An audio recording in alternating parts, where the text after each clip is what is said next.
Hello everyone, it has been a minute here on the channel, but we gotta talk about 2025 in the world of the Pokemon TCG because it's gonna be a wild one.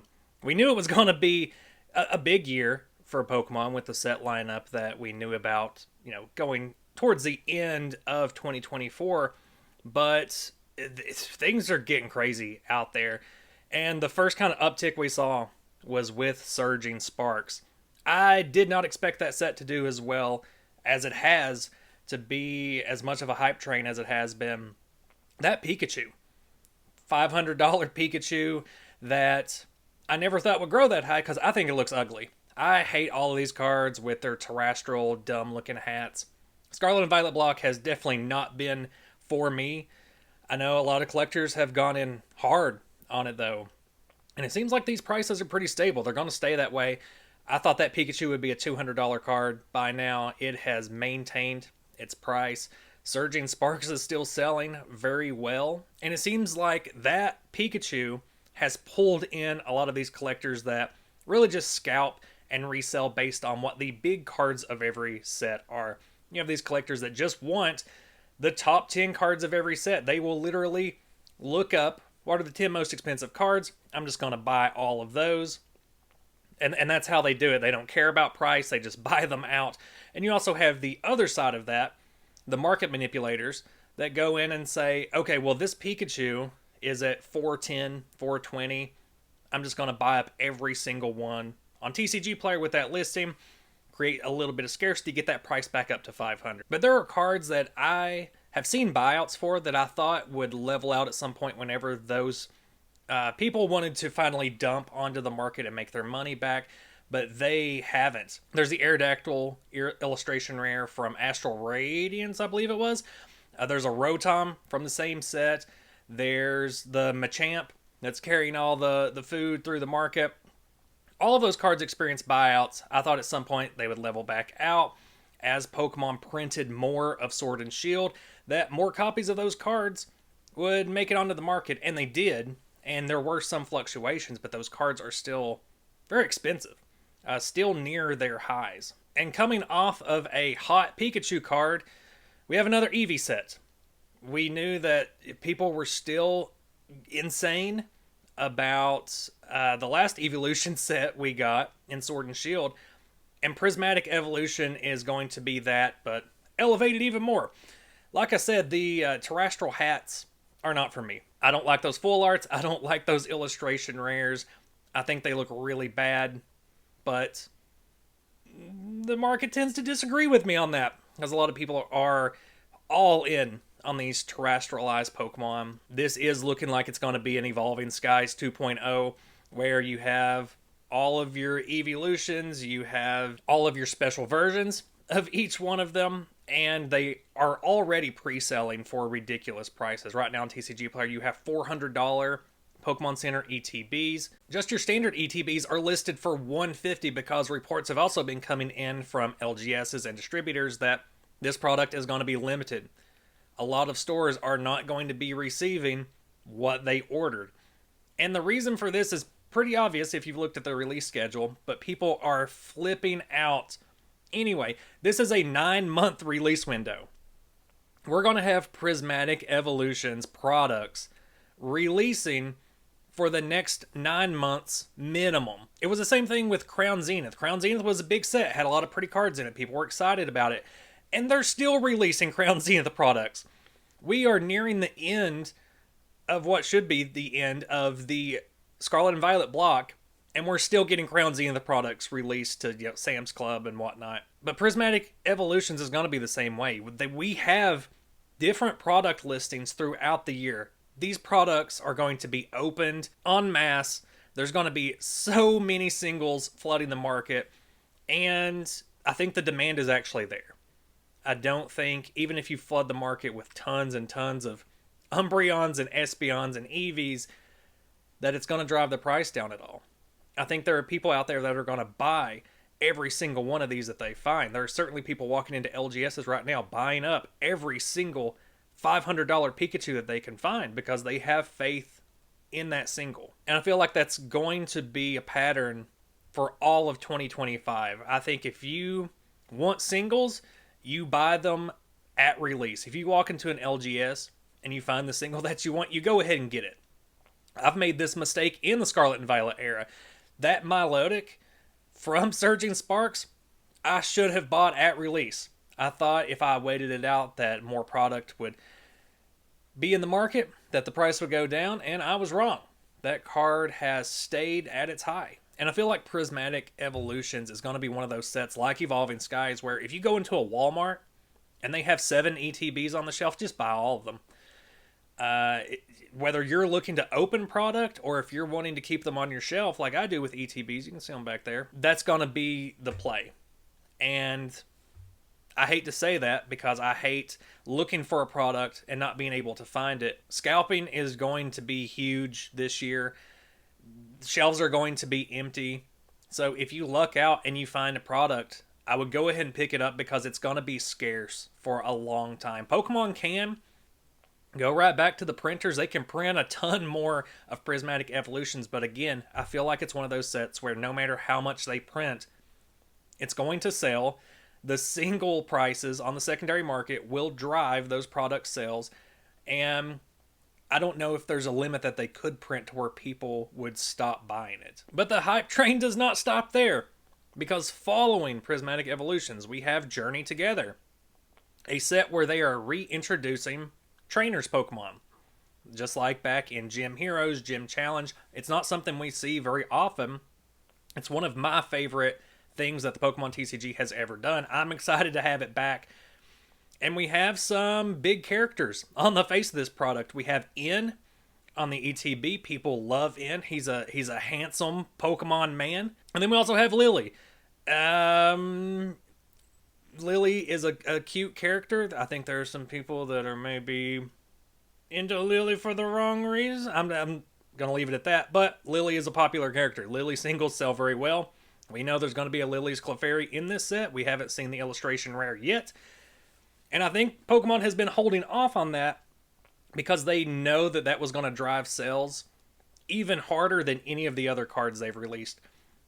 On the competitive side of things, getting away from collectors for a minute, it looks like there's some viable stuff in it here too. The Hop line of cards, you've got Hop's Snorlax, Hop's Zacian. You have all of these trainer cards based around Hop and just doing extra damage for Hop's Pokemon. That looks like you can make a pretty fun, just big, stupid, massive damage deck out of it, which is a little bit up my alley right now. I've been out of the Pokemon TCG during the Scarlet and Violet era. I haven't really liked the playstyle or any of the decks, but it seems like one I might be able to come back in on, especially now that we are moving away from the Scarlet and Violet block. I know that Journey Together and Rocket and this black and white set are technically going to be tacked on to the end, but they don't feel like they're Scarlet and Violet. They feel like their own little break of TCG sets that are moving away from the games a little bit, which makes sense since our Gen 10 game is being delayed. We're not going to be getting it this year, which gives the TCG a little bit of room to do something that's not game related, to go back to some of the early staples that people love. The Journey Together products went up on Pokemon Center a few days ago, and I got the alert that the products had been added on there. I wanted to jump in and get a couple of ETBs like I do with every set, just to have on the shelf and open at a later date. I'd rather pay MSRP for them now than pay $500 each for them, 5 years from now. So I go onto the website, and I make it there about 15 minutes after the product was added and the site had already crashed. I then checked social media to see what was up, and all of the product had already sold out. Not only is in on the box, you get some in sleeves, you get an exclusive promo of in Zorua, and also with the booster boxes, you get basically a box topper promo that is stamped with booster boxes. So they have figured out that they can drive sales even of the more expensive products through Pokemon Center if you offer those exclusive promos, because they hold their value very well. That stamp on each of those Pokemon Center ETB promos has done very well on secondary market, and so people seek them out. But having the product sell that fast indicates that either the Pokemon Company was not anticipating it being as popular as Prismatic Evolutions, because Prismatic Evolutions was up for a while before that product sold out. But to sell out in under 10-15 minutes, they it seems like the product's not there. And this is definitely another situation where the Pokemon Company could just keep printing. They could just keep printing for as long as they want, especially since Journey Together doesn't seem to be linked to any kind of game. They can just keep printing Journey Together product for as long as they feel like, for years and years and years. And it wouldn't fall outside of this cohesive marketing they like to do, where it's the TCG sets need to match whatever game is on the shelf on the other side of the game store. So we will have to wait and see on Journey Together. It's going to be a very popular set. It's got characters, Pokemon in there. Hopefully we move past just the 4 trainers that are on the box. Hopefully this is something that they continue into the Rocket set, because there are other trainers Pokemon I would like to see other than In and Hop and Lily and Electric Idol Girl. Her name is escaping me at the moment. So as we get more info about this set and see what other trainers might be included in the set as those cards are revealed, the set's value, the interest in the set, the hype around the set is only going to go up. And I feel like all of these are just going to stack. Surging Sparks into Prismatic Evolutions, into Journey Together, into Rocket. By the time we get to Rocket, this market is going to look completely different. Everything is going to be so scaled up that I don't know that anyone's prepared. I collect a lot of vintage from base up through Neo, but my favorite sets to collect and seek cards for are Rocket, Gym Heroes, Gym Challenge, Neo Genesis. Those are my 4 favorite sets. I don't know that anything can ever top those 4 sets for me. So to see the Pokemon Company return to, hey, here's Trainers Pokemon, here's a Rocket set. It's probably going to have some Trainers Pokemon in there too. Like that scratches the itch for me. That makes me want to go out and buy a product. They definitely have people working within the Pokemon Company that know how to get to the OG players and collectors. But depending on how the Pokemon Company releases this Rocket set, it could be one of the biggest sets they've ever released, or it could be absolute chaos like we're seeing with Journey Together right now, where people want product. People want to pay money to get a product and open it for their own enjoyment, or to have as part of a collection, and they can't because of either scalping or just because of limited product. We don't really know what it is right now. It's probably a mix of both. But with Rocket, the Pokemon Company has an opportunity not only to just release a banging set with amazing artworks, really good themes, but also a lot of really good tertiary products like sleeves and binders. Like just putting that big Rocket R on a product is going to make people want it. It's very simple branding, but it's very effective. And depending on what the cards look like and what Pokemon are included, what characters are included, we could potentially get some Jesse cards, some James cards, some Giovanni cards. Man, if they even go back and release like Annie and Oakley cards, or Butch and Cassidy, those would be some those would be some good cuts that would definitely draw in a lot of people that want to swipe those cards up, because we've only had like 3 Annie cards, only a few Oakley cards that were just part of like a Japanese exclusive movie pack. But Rocket's gonna be huge. It's probably gonna sell out in similar ways to Journey Together. And then we move into Q4, where we have another version of Pokemon 151. This time it's going to be based on black and white. We don't have the full details of the set. We just know that we're going to be getting another special set that's going to be focused on Unova. And I don't think it's going to be as big as 151 because those Pokemon aren't as iconic. But it all depends on the arts of the cards. With 151, your Charizard, Blastoise, and Venusaur cards, your Mew, they have all held their value very well. They've only skyrocketed in price, especially that Charizard, but it is a Charizard.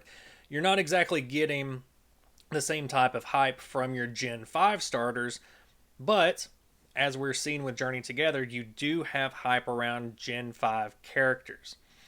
So if you're looking at Hilda, Rosa, in just those three characters together, if you print some stuff that just has really nice artwork for those three, this set's going to sell like crazy. You also have Skyla and Elisa. I don't know if that's how you pronounce her name. I've never actually said it out loud. But those are two other waifu characters that if you give them a full art card, they'll sell the set on their own. It doesn't matter if people care about Crustal and Volcarona as much as I do. I would love those cards to get some nice treatment too. But for this black and white set, it's not the Pokemon that's going to sell the set. I think it's also going to depend heavily on a lot of these tertiary products.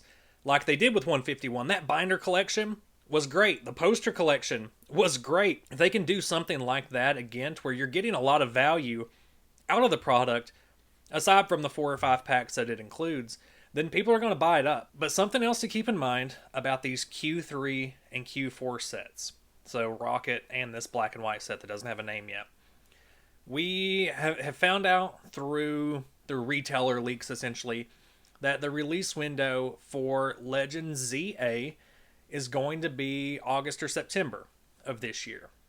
And so that will probably influence a little bit of what is happening with the Pokemon TCG. There's enough hype already, but ZA is going to set up a couple of sets following that's going to create even more hype, especially if that game's good. The way people received Legends Arceus was amazing. It's a very fun game. I loved it. People loved it. And it set up a lot of the hype for the following set. But you had these Hisuian Pokemon that were included that people liked, that people wanted to collect. And what you have happening in ZA is the return of Megas.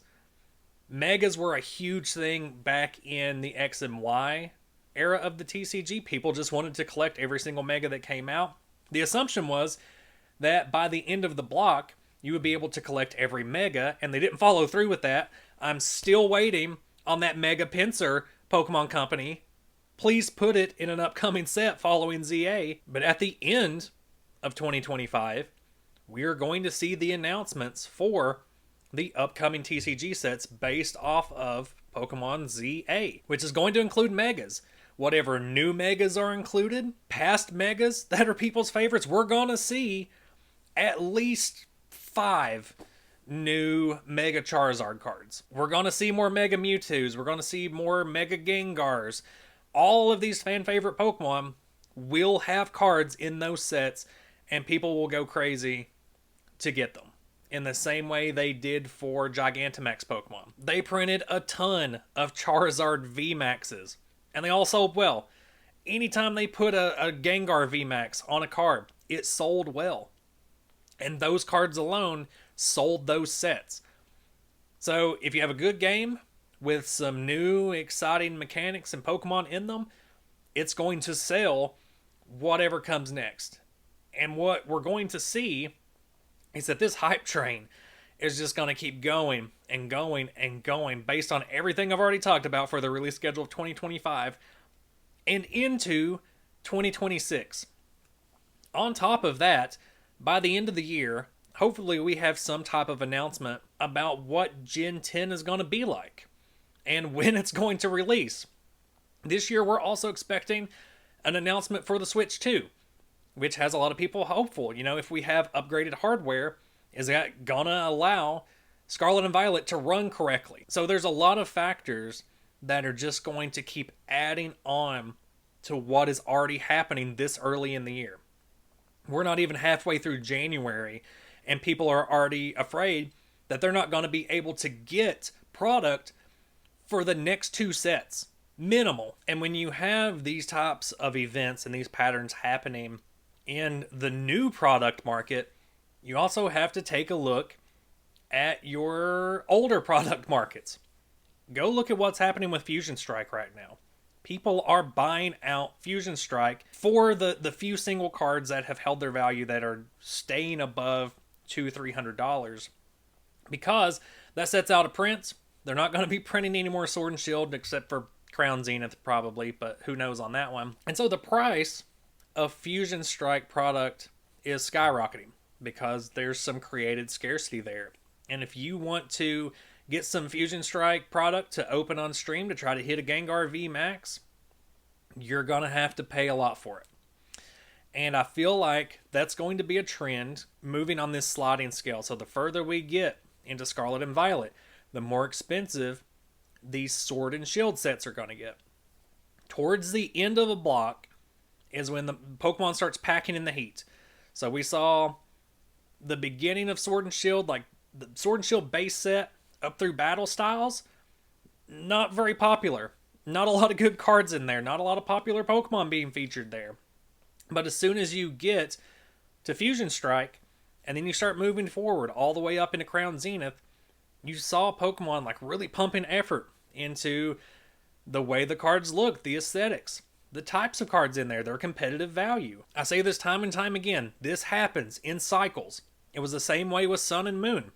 At the end of the Sun and Moon block, you could go to GameStop and get Cosmic Eclipse ETBs for like $20. They couldn't get rid of them. Now go try to get one. Cosmic Eclipse is a banger set. It's got some amazing artworks in there. It's highly collectible. And we're getting to a point where that cycle is starting to hit Sword and Shield. We just saw this last Black Friday where Target was offloading everything they had left of Silver Tempest, Astral Radiance, Brilliant Stars. These are the sets that I think are going to get hit next. They have some great full arts, some great illustration rares. People are going to want them in the years to come. If you haven't already picked up those singles are already starting to skyrocket. LGSs are offering 80%, 90% value to buy these cards from you because they know what's coming. They've seen that this cycle has started again with Fusion Strike, and all of these sets that are in the back half of Sword and Shield are also going to start skyrocketing in value. And then in the coming years, we're going to see the same thing where Scarlet and Violet base set up through, I don't know, probably Paldea Evolved, which isn't even halfway through the block, but those first few sets were very lackluster, not a whole lot to look for in there. I think once we hit Pokemon 151 and start moving forward in Scarlet and Violet, those sets are going to hold their value very well. A year from now, 2 years from now, they're going to skyrocket. It's the same cycle. Every single block of sets we get, it's very consistent. And if you've been doing this for a long time, you know that. And you know when to buy a product, when to scoop it up. And I think the last chance to scoop up some of those Sword and Shield products was Q4 of 2024. You're never going to see Silver Tempest boxes for $20 again. You're not going to see Brilliant Stars for $20 ever again. Those are quickly going to become very expensive products to have in your collection. And you would think that with all of this focus on new products, on modern Pokemon, that the vintage singles, that market would have settled down a little bit. We saw that in 2022, 2023, moving into 2024, where people were focusing more on buying new products. The hype was around opening the newest sets on stream. And with that driving sales, you did see the vintage market start to recover. During 2020, 2021, the vintage market was garbage. It was all of these people buying up anything they could find that was from 99, 2000, 2001, whatever. This Logan Paul Charizard bullshit that drove all of those pandemic sales of people stuck inside, they get their stimmy checks, they spend it on Pokemon. That was absolutely a bubble. If you go back and watch my content from 2020, 2021, I'm sitting there every single video going, fuck, when is this bubble gonna pop? I have vintage singles I want to buy, and I can't because the price is so inflated because of all of these idiots that have flooded into the hobby that don't know what they're doing and that have been misled by all of these influencers. We're not in a bubble now. What's happening with modern Pokemon? This isn't a bubble. This is pure market forces. There's no misleading influencers. It's just people that are left over from that 2020, 2021 boom that pulled in a lot of people to the hobby. And the people that got serious about it, that learned their lessons from that type of awful nonsense market, have learned how this works. No one's being tricked. Everyone is spending their money the way they want to spend it. That's why I said earlier, if you find this product, go ahead and buy it. If you want it for yourself to enjoy, go ahead and buy it, because you're going to get hit by scalpers. It's going to be hard to walk into a Walmart or a Target, even your LGS probably, to find this product. There are a lot of LGSs I've seen reporting they're not even going to carry Prismatic Evolutions. And whatever limited product they get in, they're just going to open to sell the singles, because that's going to be more profitable for them. And it's going to be better for customer interactions to just go, hey, you know what? We don't have product. We're not selling it to anybody. Rather than having that one dude that shows up at open, day of release, and just buys everything. But back to vintage. We are seeing a vintage uptick. So it's not just people that are interested in modern Pokemon. It's the full Pokemon singles market. I keep a close watch on Rocket, Gem, Neo Genesis, even up into the Ruby and Sapphire sets. There are some EXs I really like from those sets, especially now that I've been doing videos on the competitive side of those Gen 3 sets of when I was in my competitive prime back in high school. A lot of those cards I love, and I try to track down some of those singles for the collection just to have in a binder to pull out and look at and remember fondly. And I've noticed an uptick in a lot of those singles. I always say that one of the best indicators on how a vintage market is actually doing is you don't look at Pikachus, you don't look at Charizards or Blastoise or Mewtwo. You go look at Neo Genesis Feraligatr, a card that looks nice and that is also a huge competitive staple for people that want to play. So you get a good crossroads of, this isn't just like a meme, super popular Pokemon that collectors are buying just because of the Pokemon. A lot of people do like Feraligatr. Feraligatr is a Gen 2 starter, but it's also one of the best cards for any competitive format that includes those sets. So if you watch cards like that Feraligatr, you'll be able to tell if there's market manipulation happening or if it's just legitimately that, a rising tide raises all ships. You have an increased interest in modern Pokemon, so you're going to see an increased interest in vintage Pokemon across the board. It's not just that there's a big flashy Pikachu that people are trying to get. It's that a lot of people want to get a lot of these, even like $2 and $3 full arts and illustration rares from Sword and Shield that look really nice. Those cards, we are also seeing an uptick in. Cards that used to be $2 and $3 are now $7 and $8. Vintage cards that used to be $3 are now $7 and $8. And you do see more dramatic changes in those big Pokemon like Charizard, Blastoise, Pikachu, Gengar. When it comes to vintage sealed, that's a different story. There's not a lot of people collecting that anymore since the 2020-2021 bubble. Not a lot of streamers are interested in paying that much out of pocket just to open some cards because the public interest for that has died down. So I don't think that vintage sealed is going to see much of a recovery. You're pretty safe on those prices if you're wanting to hold out and maybe get some loose gym challenge packs or whatever it is you're waiting out for. And when I say across the board, that also includes graded cards. For yet another example, I've been waiting out that Paldea Evolved Illustration Rare Magikarp. When it came out, I was like, I'm not paying $60 for a Magikarp. That's too much. And that was the wrong decision, because that card has only continued to increase in price. I would really like a graded copy of it. I have a slabbed collection of Magikarps and Slowpokes just because I love both of those derpy water types from Gen 1. And I think I've missed my chance to get it at a reasonable price because it continues to climb. And I think it's going to stay that way for the foreseeable future. Unless something critical happens with Pokemon, I think even the graded market is going to stay high for a while. Stay tuned to the channel for more updates on 2025 as we keep rolling. I think it's only going to get more and more wild and insane. There's going to be a lot more to talk about as more cards are revealed. Now that we're past the holiday, I've got a little more free time to actually upload some content and support my own channel.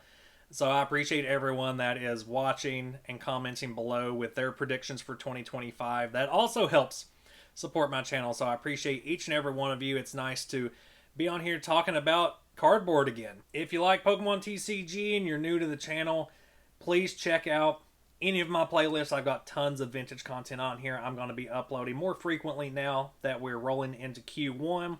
We've got a lot of exciting stuff to talk about this year, and this video is just the start.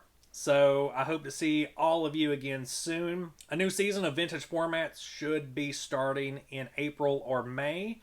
Once all the kiddos are out of school and there's more YouTube views, I will be there to upload a ton of content. So once again, just thank you for watching this video, and I'll see you in all of my future videos, hopefully. Bye-bye!